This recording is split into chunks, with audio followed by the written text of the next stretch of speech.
Ndiyo. Na huyu mtoto aliniambia naitwa Kate. Moja kwa moja nikamkumbuka Catherine Wasieni. Ameamka pale shikamoo. Si nikisema kwa nini amenifuata. Sasa si mmenipa zawadi. Tutampa pia na yeye hapo zawadi kutoka kwa zawadi mlizonipa. Pamoja na washikaji zangu ambao tulikuwa huku mbele kwenye utume wa leo. Maana watumishi. Kwa nikifika kule nikitoa kanzu basi nitaangalia nitawagawia hapo kidogo hawa na huyu. Sawa, huyu atapata ulinzi kutoka kwa nani? Anakaa wapi? Yo, tena wewe.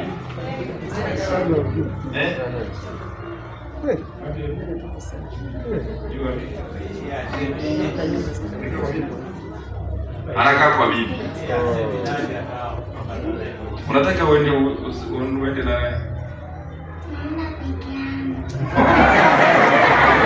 jeshi la mtu mmoja. Alishajua hawa watu. Uko vizuri. Nimekukubali. Haya bwana, ataenda peke yake. Lakini basi hicho ushushushu fulani mpaka afike basi ufanyike. Sawa? Sawa. Mwanangu, hongera. Tutakuwa sisi. Nataka kuwa nani baadaye? Nataka kuwa nani baadaye? Nani?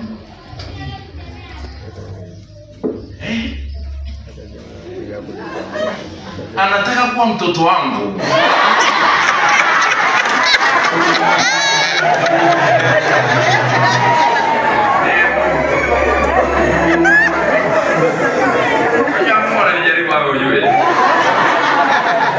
Basi mwanangu, wewe ni mwanangu kuanzia leo.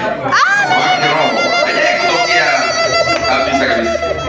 Basi nitafanya mpango niwe na mahusiano fulani, connection na familia yake.